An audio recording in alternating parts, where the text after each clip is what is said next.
was originally forged by indigenous peoples and voyageurs who mapped the continent and built vast trading networks from coast to coast to coast before the Americans had even left St. Louis. And by the early 1870s, a young Canada was a vast land of provinces bound together, has to be said, mainly in name, a mere geographical expression in Sir John A. Macdonald's memorable phrase. Facing at that time an economic depression and threats to our sovereignty from our southern neighbor, Canadians chose to build. And the Canadian Pacific Railway became the connective tissue of a new country, the iron spine from east to west, expanding Canada and bringing British Columbia into Confederation. Our resources were unlocked. Our trade increased. Our industries grew, and a stronger, more united, and more prosperous Canada emerged. The CPR itself, Canadian Pacific Railway, became one of the most profitable enterprises in the British Empire, and its founders, Lord Mount Stephen and Lord Strathcona, numbered amongst its wealthiest people. Now today, Canada faces new challenges from a world that's changing, not gradually but suddenly. Technological change is accelerating. The foundations of the international order, the order which Canada helped to build and from which we have long benefited, that order is crumbling. And many of our former strengths, built on our close ties to the United States, have become our weaknesses. The U.S. has changed. That's their right. And we are responding. That is our imperative. We are responding with speed and ambition, focusing on what we can control, which is to build our strength at home and diversify our partnerships abroad. Abroad, we've secured more than 20 economic and security partnerships across 4 continents in less than a year. We're re-engaging with global giants like India, China, and Brazil. And we're deepening our partnerships with our closest allies, including the European Union, the Nordic countries, and Australia. As a result, we're attracting the strongest investment in the G7. And we're on track to double our non-US exports within a decade. That's $300 billion of new orders for Canadian resources, goods, and expertise. At home, we're catalyzing a series of nation-building projects in energy, trade, critical minerals, transport, data, and beyond. We've announced 21 nation-building initiatives that will connect, diversify, and propel our economy through over $125 billion of new investment. We're realizing Canada's full potential in clean and conventional energies to power Canadian homes, build Canadian businesses, and reinforce Canadian sovereignty. We're building a strong economy where everyone has a chance to get ahead, where we can take care of the vulnerable in our society, where we pull together to make life more affordable today and better tomorrow. These are still early days, but we're already delivering results. Nous avons déjà soumis 21 projets stratégiques au Bureau des grands projets des ports, des autoroutes, des mines et des corridors commerciaux et énergétiques. L'année dernière, la construction de la nouvelle centrale nucléaire de Darlington a commencé en Ontario. Plus tôt ce mois-ci, nous avons donné le coup d'envoi d'un projet d'expansion du terminal de Contrecoeur au port de Montréal. Un projet qui a fait l'objet de débats pendant plus de 4 décennies et finalement en construction. Et nous venons d'approuver le projet d'agrandissement Sunrise. Elle augmentant la capacité principale réseau de transport de gaz naturel de la Colombie-Britannique. Le projet, d'une valeur de 4 milliards de dollars, aidera à répondre à la croissance de la demande énergétique de la province. Cet été, nous lancerons le projet de route de la vallée du Mackenzie dans le territoire du Nord-Ouest, un projet dont j'entends parler depuis mon enfance. Nous avons signé 56 accords sur les minéraux critiques avec plus de 10 pays. Ces accords contribueront à débloquer 18,5 milliards de dollars pour des projets liés aux minéraux critiques au Canada. Et on ne fait que commencer. Nous réalisons des projets à travers notre vaste territoire. Les installations de GNL en Colombie-Britannique, aux mines de la Saskatchewan, du Québec et du Nouveau-Brunswick, en passant par une nouvelle ligne de train à très grande vitesse reliant Toronto à Québec, ainsi que le premier grand projet d'éolien en mer du Canada au large des côtes de la Nouvelle-Écosse. Tomorrow, the Minister of Finance will release our first spring update. And it will show how Canada's new government is combining responsible fiscal management with new measures to ensure that all Canadians can participate in building a more independent and a more resilient Canadian economy. Building Canada strong means building a Canada where everyone has a stake, where growth is shared, and where prosperity reaches every region, every community, and every family. So today, we're proud to announce a new pillar of our plan, the Canada Strong Fund, Canada's first national sovereign wealth fund. This will be a Government of Canada fund, but more importantly, this will be a people's fund. It will be your fund. Le nouveau gouvernement du Canada a créé un nouveau fonds souverain qui investira dans de grands projets ambitieux canadiens, des projets dans le domaine de l'énergie, de l'infrastructure, des mines, de l'agriculture et des technologies, aux côtés d'investisseurs privés. Et pour la première fois dans l'histoire du Canada, les Canadiens et Canadiennes ne se contenteront pas juste de contribuer à la réalisation de ces projets. Ils bénéficieront directement de leurs retombées. Le Fonds pour un Canada fort permettra de bâtir de façon stratégique, en partenariat avec les Canadiennes et les Canadiens. So here's how it works. A sovereign wealth fund is essentially a national savings and investment account. It's designed to grow wealth for future generations of Canadians. Many countries that are blessed with natural resources, like Norway, have sovereign wealth funds. Canada hasn't had one until now. The new Canada Strong Fund will give all Canadians a direct stake in building Canada strong. Now, to be clear, just like with the construction of the Canadian Pacific Railway 150 years ago, Canada's major projects will mostly be built by private companies. And just as in the 1870s, the federal government will support these projects through loans, grants, and other incentives. And we do this because these projects have wider benefits to our economies, benefits that exceed the private returns. I'll give an example. Expanding the port of Montreal at Contrecoeur will unlock new markets for thousands of Canadian businesses and create hundreds of thousands of jobs for Canadian workers. So, until now, while those wider benefits flowed to the Canadian economy, flowed to our country, the financial returns of the projects themselves flowed only to those who built and ran them. That changes today. When the CPR was built, the government of the day granted a private monopoly to the company.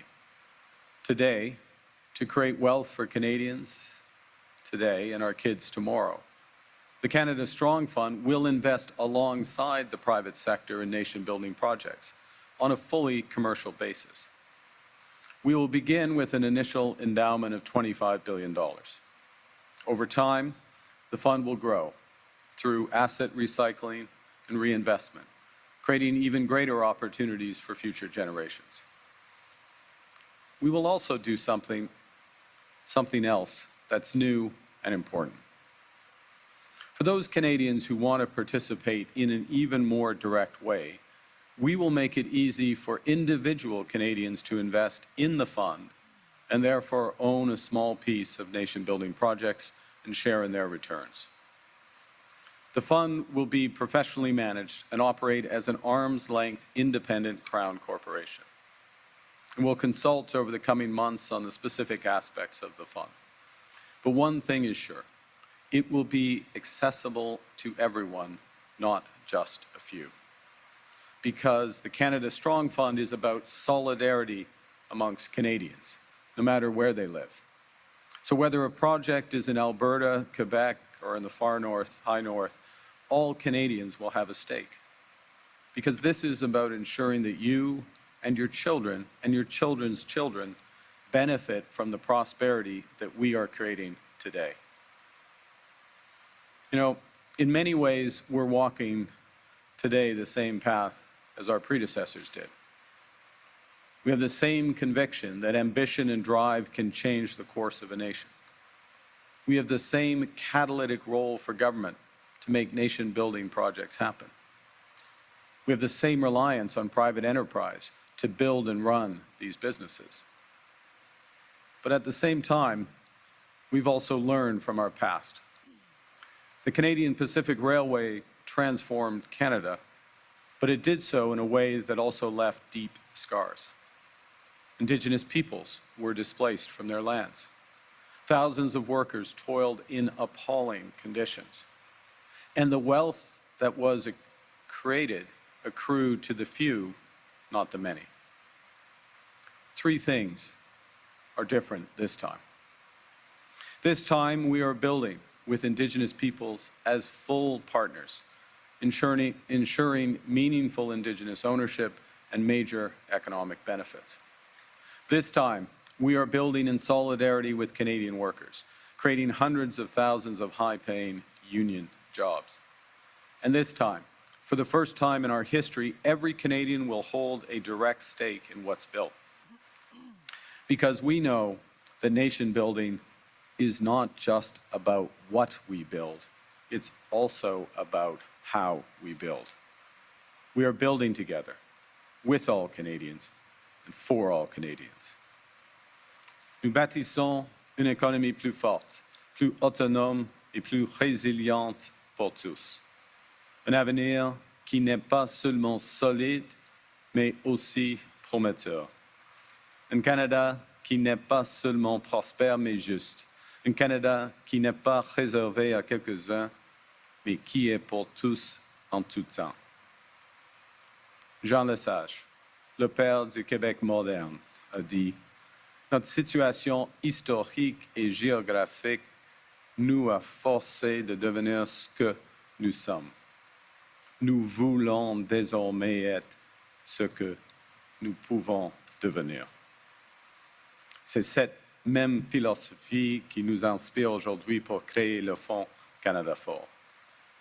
Par l'entremise de ce fonds, chacun des Canadiens et Canadiennes aura sa part des bénéfices découlant de ces grands projets.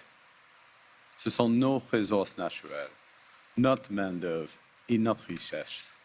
Voilà la meilleure façon d'être maître chez nous, pour bâtir un Canada fort pour tous.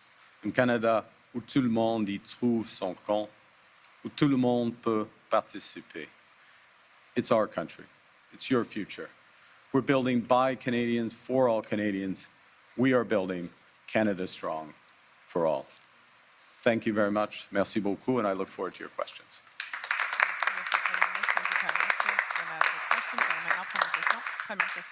First question, go ahead. Good morning, Prime Minister. Morning. Stephanie Levitz from the Globe and Mail. The government's running deficits and cutting spending across the board. So where is this $25 billion going to come from? Well, the first thing, I won't front-run the Minister of Finance too much tomorrow. But there will be good news tomorrow with the spring update on the fiscal situation, the government's performance against our deficit targets, the government performance on getting spending under control. and the government's performance at the main time, and this has been core to our strategy, which is to spend less, get spending under control, so that Canada can invest more. And what today is about is ensuring that as Canada invests more, Canada as a country, the Canadian private sector, foreign investors in Canada, that all Canadians share in the benefits of that. We have ample resources in order to do so alongside. And remember, last point, and I'll hand back, is that there's a series, and this is what governments have done over the years, series of measures that governments are taking to create the possibility of these projects. We're doing that on a different scale now. And now we're making sure at the same time that all Canadians benefit. Follow-up. You keep referencing the Canadian Pacific Railway as a benchmark here, and that was funded by private investment. Yep. But a lack of transparency around that financing led to one of the earliest political scandals in Confederation. Yep. So I'd like to know about the transparency on this fund. Who is going to manage it? Yeah, absolutely. Look, I'm glad you raised it, because there are lessons in all respects on how, from our past and from the specific example. And I drew out some of the most important ones about partnership with Indigenous peoples, full partnership with workers, and full participation of Canadians alongside. This will be a independent Crown corporation, reports to Parliament, arm's length, as I say, independent, full disclosure, professionally managed, and the investments that are made will be clear. The objective is to grow wealth for Canadians over the long term. Prochaine question. Next question. Bonjour, Monsieur le Premier ministre, Valérie Gamache de Radio-Canada. Sur cette question de la transparence, pourriez-vous être plus précis? Je comprends que vous parlez de cette société d'État qui sera créée, elle aura des comptes à rente, mais comment vraiment pourrez-vous vous assurer qu'il n'y ait pas d'ingérence politique dans ce fonds-là? Est-ce qu'il y a déjà des choses que vous voulez mettre en place, que vous avez en tête? Well, ce qui est fondamental est d'avoir des objectifs clairs pour le fonds. On va faire une consultation sur les objectifs du fonds.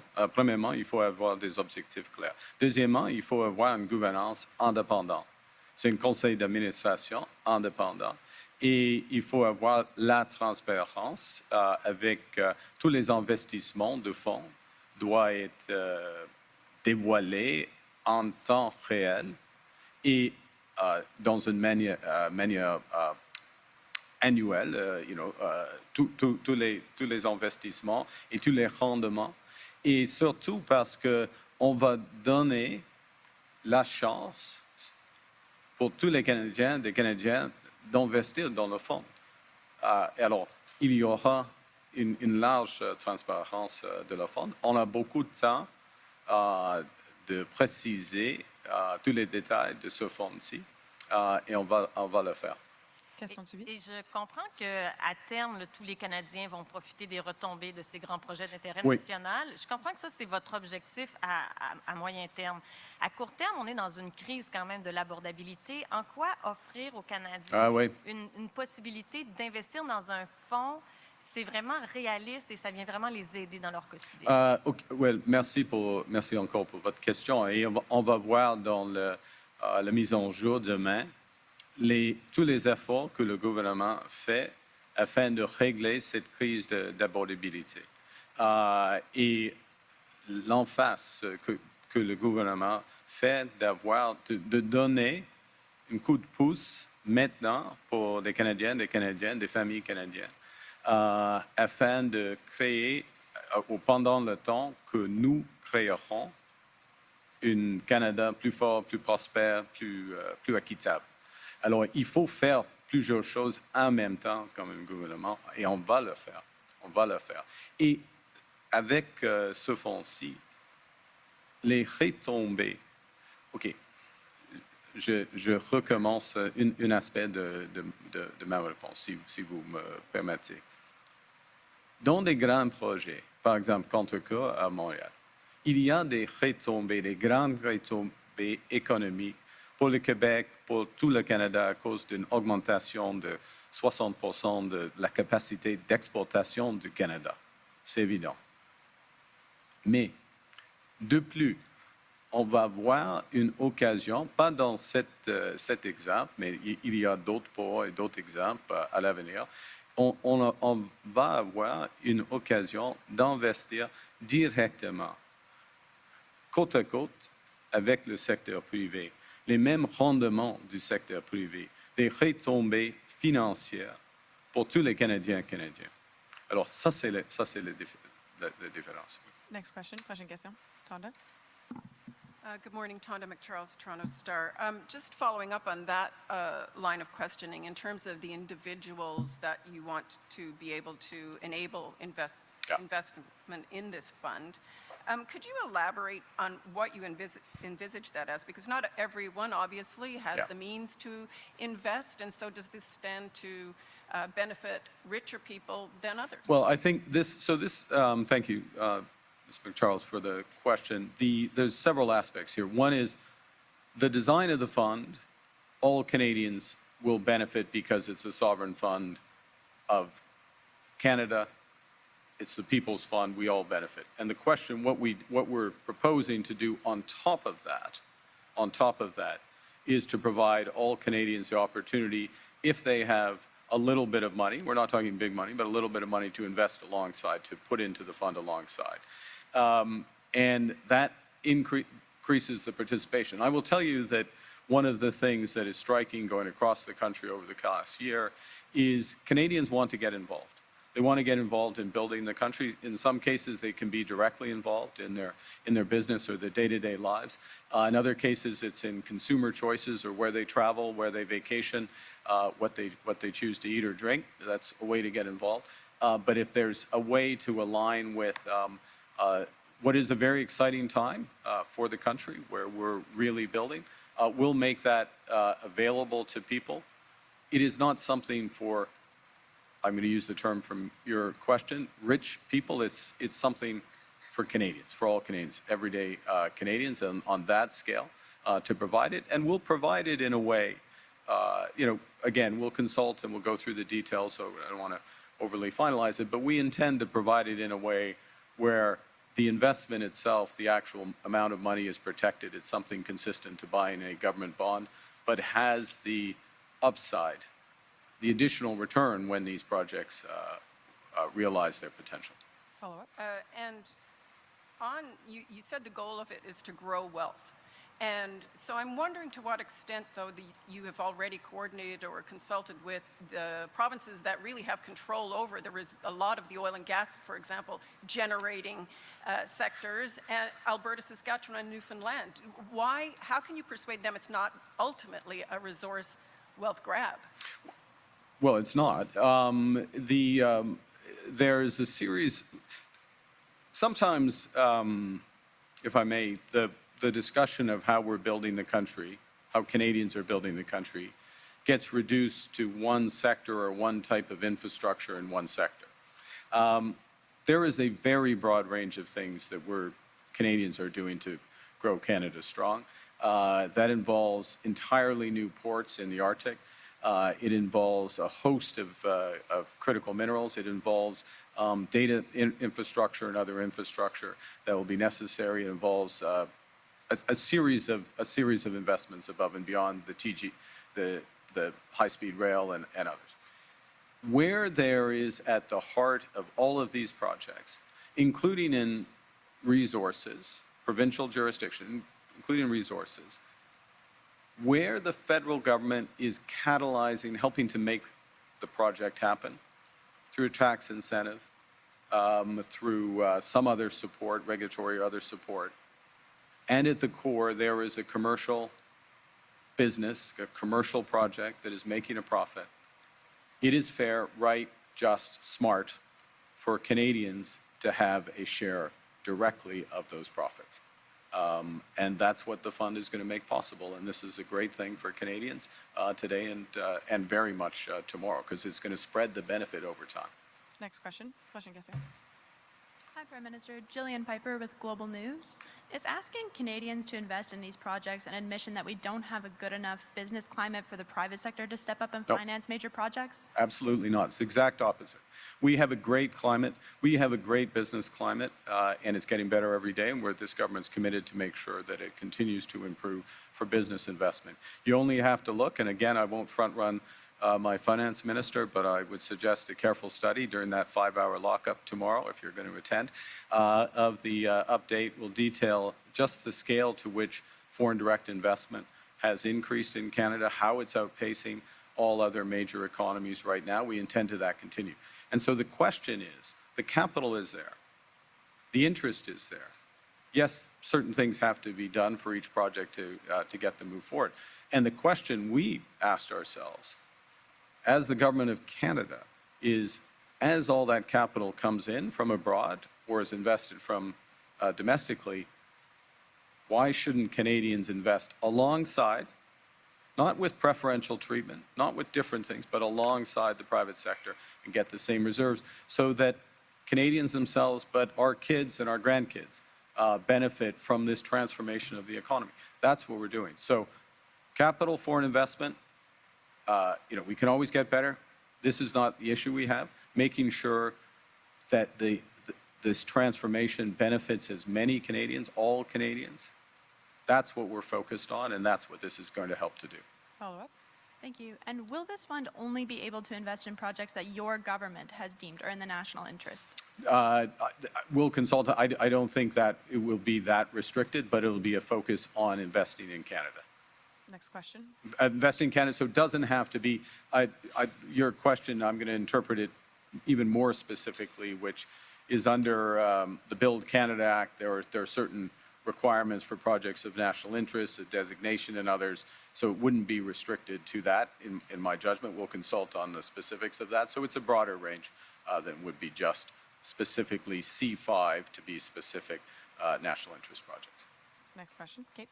Good morning, Prime Minister. Kate McKenna, CBC News. Just to follow up on my colleague's question, it sounds like this fund will be for Canadian investments. I believe that puts it at odds with other similar funds around the world. Could you explain why you made that? Well, there's a couple of things. One is partly we're taking lessons from our history, which is that a lot of wealth has been created in these transformative projects, including catalyzed and supported by government action. That's appropriate because of the broader economic benefits, but also it creates an opportunity to invest alongside for Canadians and spread that wealth over time. That's the first thing. Secondly, we take a lesson from other jurisdictions that had the foresight many decades ago to start sovereign wealth funds and benefit from their broader resources. The third thing is, and in some cases, they began with a domestic focus, then outgrew the scale of the domestic focus. You can think of Temasek in Singapore would be an example of that. You hear this and you're going to continue to hear this, and this is one of the demonstrations of it. We're focused on generational investments, on a scale not seen for generations, a huge range of that. It creates a tremendous opportunity for the country. And this is one way, many others, but it's one way that we can ensure that all Canadians benefit from what's happening, including today, but very much tomorrow in terms of the next generations to come, younger Canadians. This, in many respects, is a fund in terms of the ultimate impact will be felt by younger Canadians and their kids. Follow-up.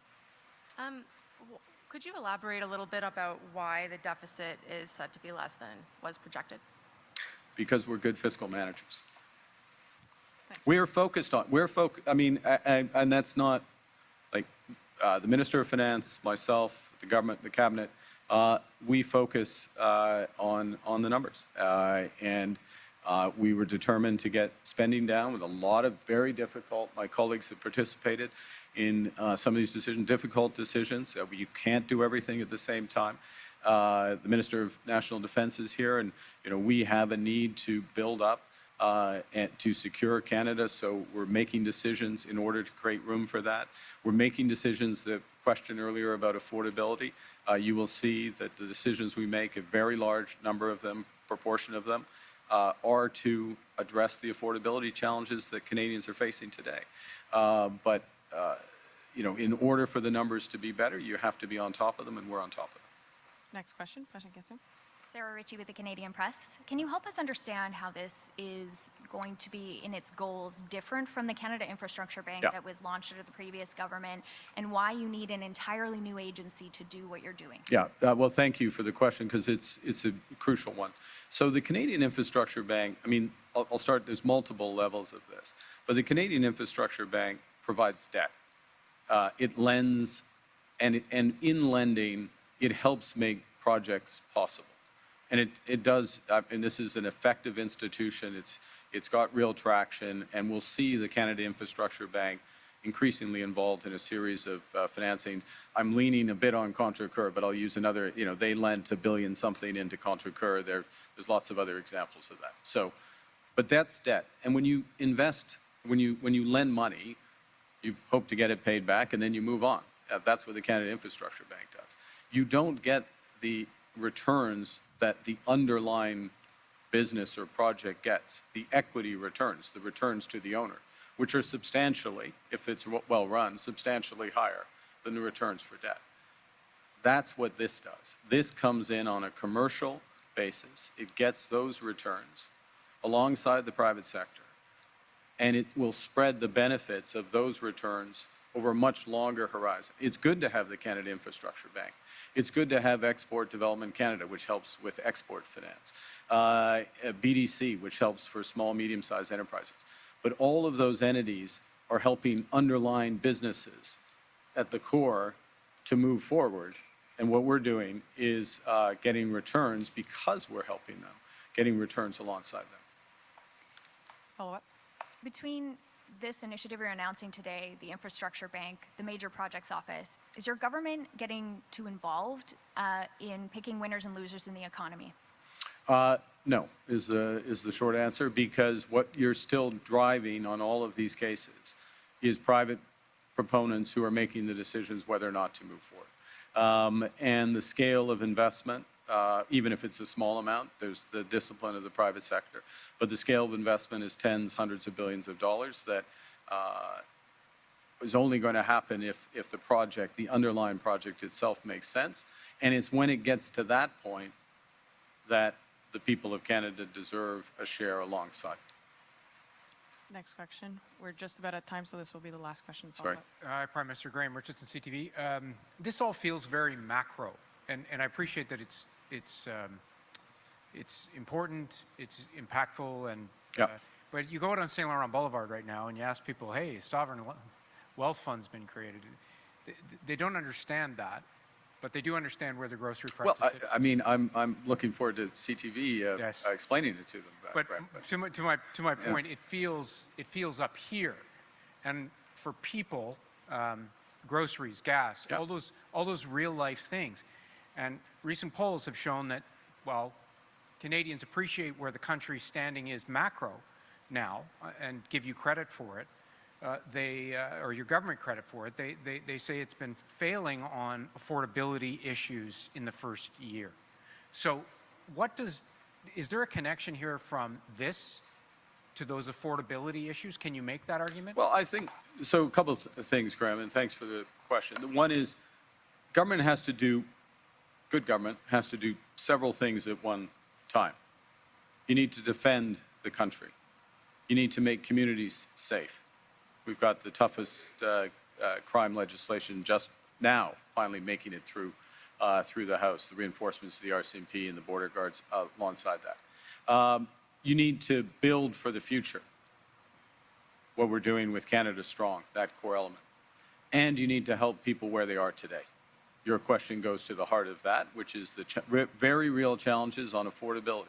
Affordability, that the fact that the country has not built enough affordable homes for decades. Build Canada Homes focused on that. Shorter term measures on housing affordability, and by the way, we're in Ottawa. We were together on Thursday, I guess, Thursday or Friday, announcing 1,100 new rental properties, Build Canada Homes, catalyzing alongside 2,000 from the city of Ottawa. Big shift for an agency that was only set up 6 months ago. Now, do I expect everyone on Saint Laurent Boulevard to know about Build Canada Homes? No. They're busy people. They don't have to know about that. But they will notice the new homes in Sandy Hill, the new homes in Nepean. the new homes across Ottawa that are starting construction this summer and will be on that market. As well, they will, if they're in a position, and not everyone is, and I'll come to other elements of affordability, they will notice that we in the province of Ontario combined have removed GST and HST on new home purchases and cut development charges in half, which mean up to $200,000 off the cost of a home in Ottawa. In Ottawa. Okay? That's real affordability. They will notice on June 5th, 12 million Canadians, 3.5 million plus in Ontario, will notice more than that, actually. I'll check that number and get back to you. They will notice on June 5th when they get a check for more than $500 for the groceries and essential benefit. They may not notice, but they are getting in their account the benefits of the middle class tax cut that 22 million Canadian taxpayers benefit from, which was the first thing this government did. They will notice, and they did notice the day after we cut the federal fuel excise tax, that the price at the pump here in Ottawa went down 12 cents. So all of these things, and they may not notice or associate with them, but they certainly would notice if they benefit from childcare, the Canada Child Benefit, the dental care program, pharmacare. All of these programs that this government is absolutely dedicated to has either enhanced national school food program, $800 plus for families. All of these programs that we put in place or reinforced, and it's the reason we burn the midnight oil on the numbers for spending, is to ensure that we continue to deliver those, and we're dedicated. So yes, Graham, the day-to-day is hard. Government has to do, and this government is doing more than one thing at one time. Getting up in the morning, thinking about affordability. How do we preserve the benefits Canadians have? How can we enhance them? How can we give that boost today and a bridge to a better tomorrow? But at the same time, we have to be thinking about how to build a better tomorrow.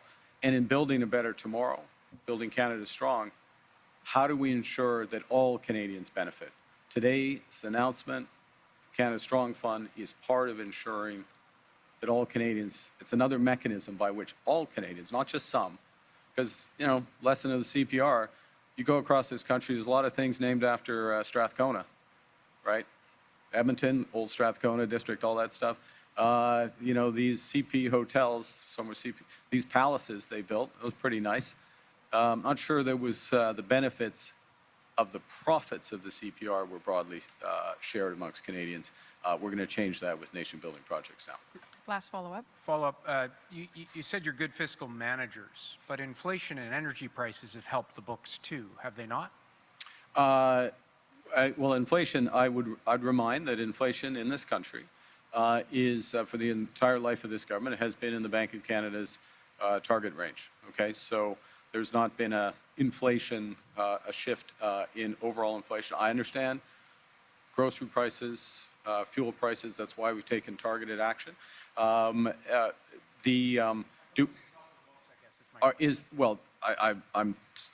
pushing inflation out of your pretext because that's not factually correct. I'm sorry, if you're going to ask a factual question, you'll get a factual answer. Or do we have some revenue improvements? We have some revenue improvements, but you will see, and the Minister of Finance will go through in detail, and I would encourage to go through the annexes and look at the spending, that we're on top of the spending, we're delivering on our spending commitments, and that's what's necessary in this environment. One last thing. This country and Canadians have made sacrifices over the years and decisions made over the years. We are the strongest fiscal position of all the major economies. This government is not just preserving that, we're reinforcing it, and we're doing it in a way that's building a country that's more independent, fairer, stronger, more resilient, and today's announcement is part of ensuring that all of that happens. Thank you very much. Thank you. This puts an end to our press conference. Let's go ahead and take all for time.